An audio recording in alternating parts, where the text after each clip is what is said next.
Good morning and thank you for being here. Mainland 98.3 FM is the dial, the sound of Lagos. My name is Sage Babalola and we are more than excited to serve you with the daily dose of discussions with attention to the newspaper reports as we enter the first segment of the Morning Express called Trends in the Papers. My name again is Sage Babalola. I'm your anchor for the morning and soon to be joined virtually by Fᴜᴜ, our in-house analyst. Now, this conversation is not limited to your terrestrial radio. We have an online platform which doubles as our streaming platform, so we ask that you join us there. Our handle is at mainland 98.3 FM on Facebook and on YouTube. As I mentioned earlier, they do double as our streaming platform, so there is absolutely no barrier. There's no reason why you should not be tuned in, or the anchors in charge of those programs, as well as timing, scheduling for the programs. You can listen live via the website is www.mainlandfm.com. Facebook also, I think there's a barrier, so it really doesn't matter what part of the world you're in. As long as you have access to the internet and you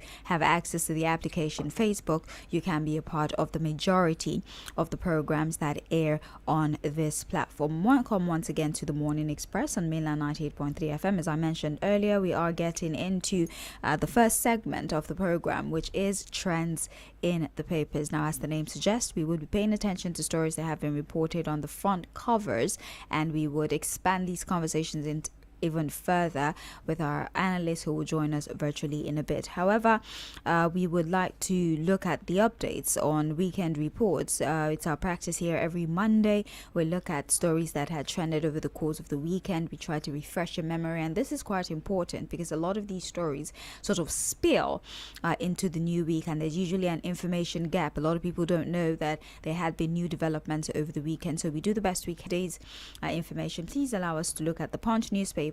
Weekend story: wanted drug kingpin arrest financial list. Atiku condemns killing of Kano housewife. 6 children fall to security 40 terrorists in Borno. Uganda maintains social media ban after election. The Peace Anambra may ban masquerade group. Tinubu is a blessing to Southeast. 5% VAT. Customers cry out. Want CBN to caution banks over to family. Daily Momodu joins ADC, pledges collaboration to rescue Nigeria. Finally, for The Guardian, we have Tinubu may pick Musa Kuka. Tinubu mustn't underestimate the conspiracy against him, says Ohaneze chieftain. Court to deliver judgment in fresh suit challenging Tinubu's emergence, who saved 262 Christians from massacre. That's more or less on Facebook and on YouTube at Mainland 98.3 FM. It allows you to comment in real time as we look through these stories, even whilst the conversation is going on, seeing as we cannot take any phone calls. Let's, without further ado, introduce Fᴜᴜ so we can get on with the conversation. Good morning, Fᴜᴜ. Senegal, by the way, Fᴜᴜ, Nigerians are very petty people. That's one thing that we're very, very, very petty people. Out of the AFCON competition, and because of we were very unhappy with Morocco. First of all, Nigerians supported Senegal, and if we cannot get it, we would support the other country against what we consider to be our sporting adversary in this particular context. Nigerians are just interesting people. That's what but you know the funny thing is that look, while we were playing the top place match against Egypt, Moroccans were actually supporting Nigeria. Oh, they were playing football. So, but the game is just the beauty of the game. An interesting match, for competition. Congratulations to Senegal. There's always a time where a country, a big footballing nation, has what is called a golden era of footballers. I think that's what Senegal has got at this time. The AFCON is all the way to 2 years. So in 4 competitions back to back, they've gotten to the final of the 3 times, and I've won it twice. So this is my football team. And that's why it's always going through that. After we when we showed that with that team, we would have won that competition. You understand, but there was the Abacha team. So that era would have given us 2 or 3 success if we had not been sanctioned.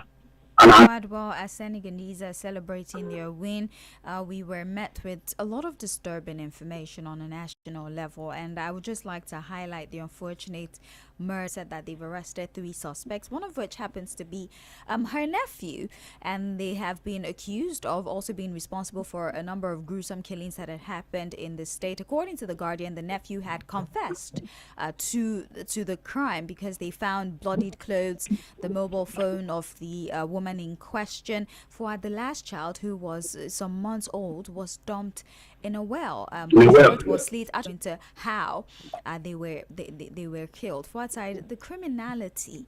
When this story broke, I think on Friday over the weekend, I think case of hoodlums or bandits or criminals invading a community and doing this. This was a case of someone who had gone into that apartment and I decided to murder the woman and I think 4 children. 6. So 6 children, sorry. So the question is to achieve what? Was this for ritual purposes or deranged? Because that was one thing that came to my mind. I'm hoping that it's not just one mentally deranged individual who is going into communities killing people without even knowing why he killed his entire family. That's the question that comes to mind. See?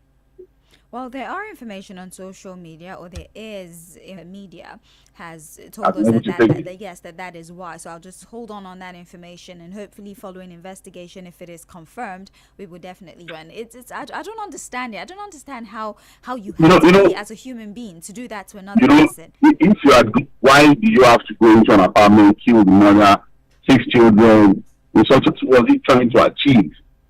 What was the reason? Why did he do that?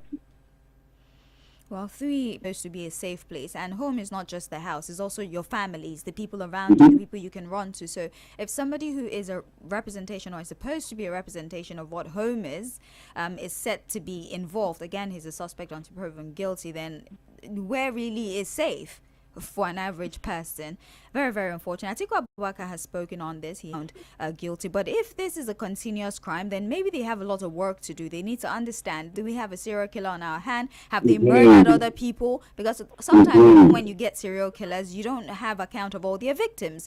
Are they planning? In neighboring communities around, maybe people have also been killed in this manner. So that might actually also link this suspect or suspect to cases like that. It would be nice to get the police to really tell arrested. Right. Why did this guy decide to kill these people?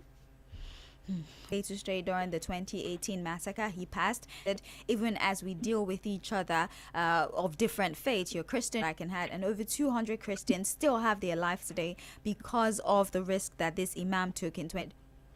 Well, highly commendable, and we pray that Quran talks about the sanctity of the life of an ant is also very valuable. So talking of that of human, and also the fact that the Christian faith in Nigeria can also recognize and commend his heroic act of saving people of different faiths.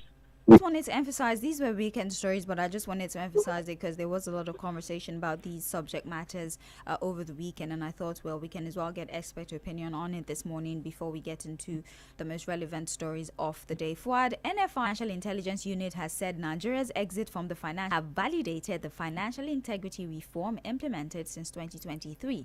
In a statement in Abuja on Sunday, the NFIU said the development followed a series of decisions by the global anti-money laundering, while the European Union removed the country from its high-risk list.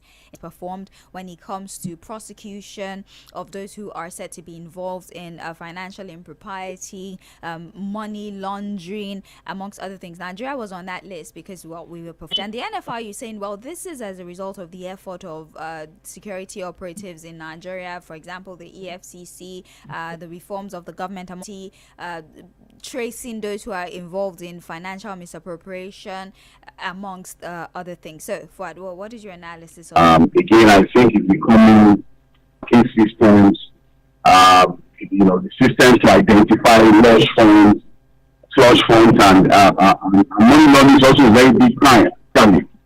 If you understand what I'm saying. Yes. The idea of just taking money from Nigeria and taking it abroad, I think has stopped to a reasonable extent. So what you find is that they launder it locally.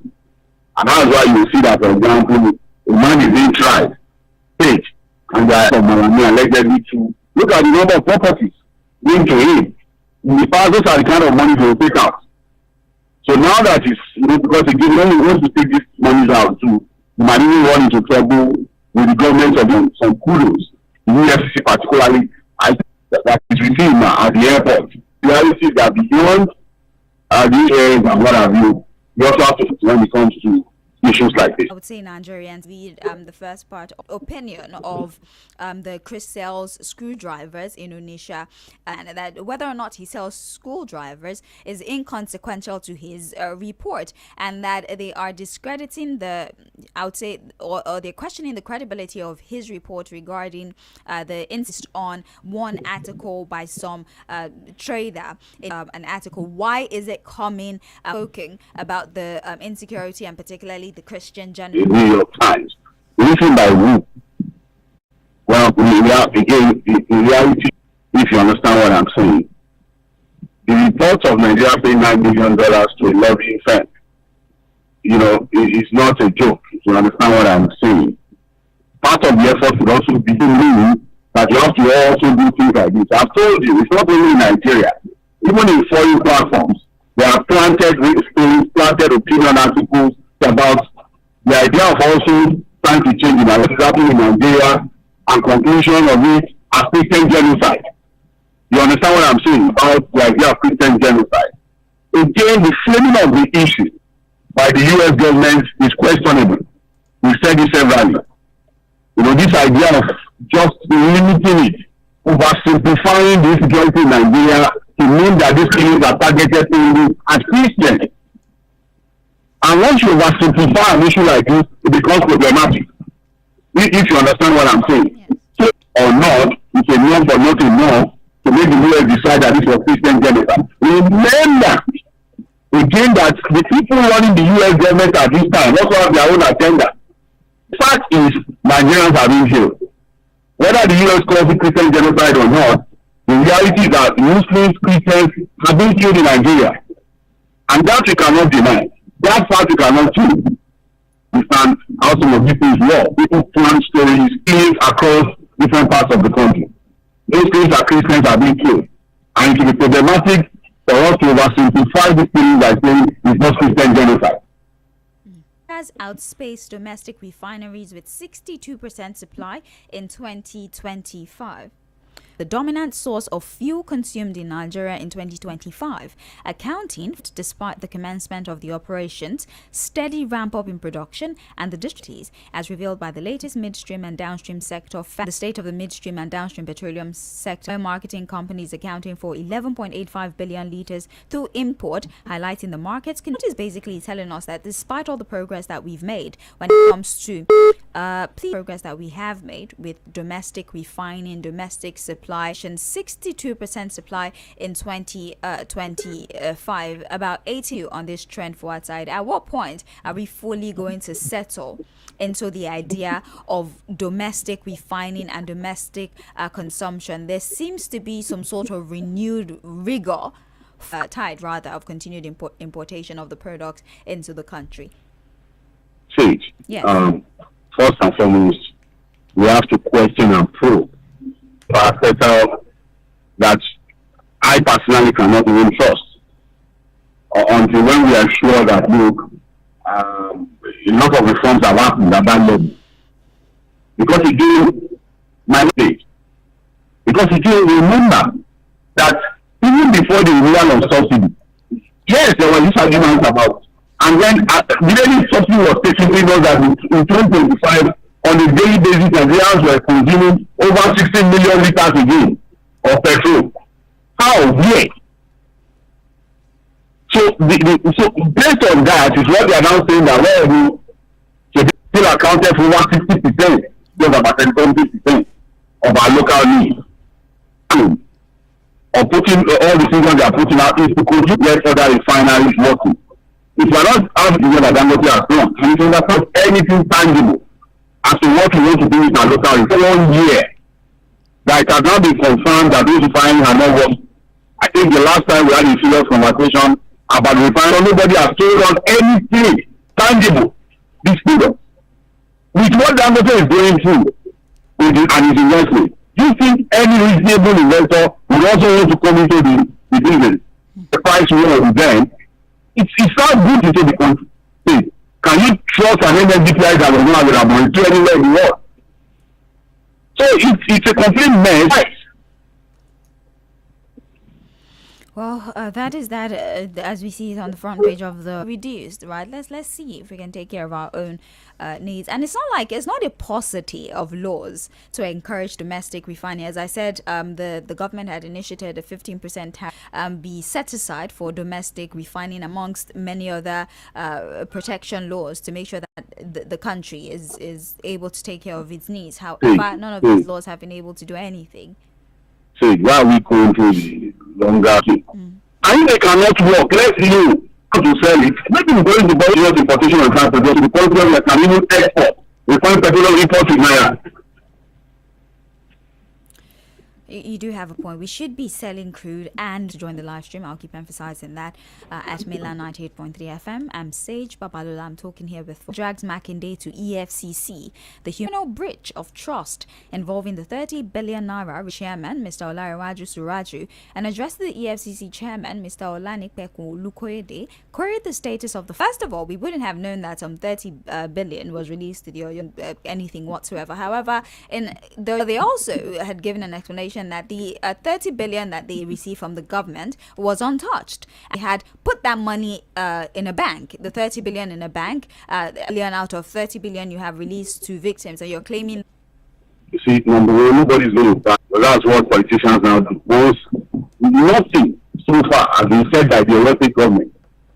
There are reasons that can easily justify why the got 30 businesses were destroyed because of the minus 50 billion. Take not go or even 150 or so. But some that the allegation was that those ones doesn't want nobody heard anything about the fact that you got that money. You did not inform 50 billion. You now say we collected 30 billion, 50 billion, and doesn't make any sense. They kept the money in the bank. They even gave the bank account. Really? Because how do you happen to the money? You just get. If the balance of 20 billion does not come, if the local government telling me the money will just be there, one election of these things now. It's unfortunate. And again, the government is still has immunity. But once it's out of government, if they have enough evidence against him of financial misappropriation, why not? We can't continue to hide under political money. When they say head, I let people know it's not S-men. Maybe you have to. Fuad, this is still trends in the papers. Let me emphasize that. However, so that it's showing the EFCC, please, is Rivers State briefly for outside the journal of the plan. Similarly, the Rivers State L Deputy Professor Ngozi Odu, the group warned that the move is likely to fail and accused the lawmakers of pursuing plots. As it stands, for our side, I believe a high court in Rivers State has told the chief judge of the state, what was the terminology, they're using the law against us, or they are also how will the president manage this waters forward. Well, the president is back. The warring parties. The first agreement, second agreement. We cannot continue with this kind of nonsensical politics that people are playing. And begin to tolerate for father. Now, you highlighted the fact that chief judge of the state, sorry, to hold proceedings on that initially were calling for dialogue. I've also said no, and say whatever they want to say. Anyway, we now controls almost everything in the political space. We have a final say on this matter. Tell anybody, he just give himself. If there's no man in the political space that I cannot challenge today, it is Mr. President. So at the end of the day, Mr. President is always willing, to attend to the Rivers State on his table. And he will have it's the Rivers State people at the end. So let Bala be able to do, really, in terms of governance. I mean, it's because of the interest of judgment he has held. Who told him to go and help somebody? The people who had held his hand. And the people's people. It is because somebody will rule after 8 years and will make it based on the resources of the state. What of the whole state is now in Ojubelo? In the whole state will not know politics. What useless politics is that? Well, Congress have ruled out the granting of automatic tickets to governors, including Akwa Ibom State Governor, who is expected to join soon. A member of the APC National Working Committee ticket now supporting city described the ruling party as democratic and progressive, stressing that hope to get from the APC, especially those who would be running for a second term, it is not guaranteed that you defected does not to give out the ticket. And I would like to also mention this story. Is this a family issue or is this a political issue? Family in the sense that, well, he has an independence of thought. If he wants to be in the APC, from the APC, that, well, we thank you for your decision to not make a ruckus about your son defecting. So far, if you can, analyze both. Okay, well, for the APC, who are the people in the APC telling? You spoke on condition of anonymity. People can just say whatever they want to say. In fact, when it comes to that issue, it is what the president wants with these governors that are defecting. That will happen in whatever democratic process it is. That's the way the APC is structured today. Every other interest is secondary to the you are and the interest you carry in the party. The ultimate interest of the APC today is that of the interest of the president. Every other one comes secondary. So I don't know why this is making the way, but it is also that is bringing these guys in must have come with some level of assurances. If you understand what I'm saying. Yeah. And on Atiku's son, it was one of the talking points on political roundtable yesterday, because again, he doesn't want to lose on both sides. What of it in Bani or more? And he does that. From that I disown, or I can come for a good house, I give that to you. Who says he's in Atiku's house? He's a grown man. Eh? He's a grown man. Before you became a good, you don't believe in it. Wonderful. Now, because we've seen people who oppose the government itself and say that, you know what?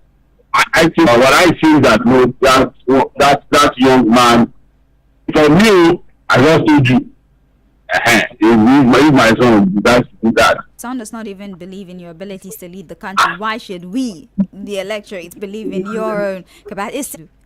It's not you that ADC one conversation entry later. Also, federal government allocates below 1 poverty. Yes, poverty alleviation. Even that little one that I'll be back.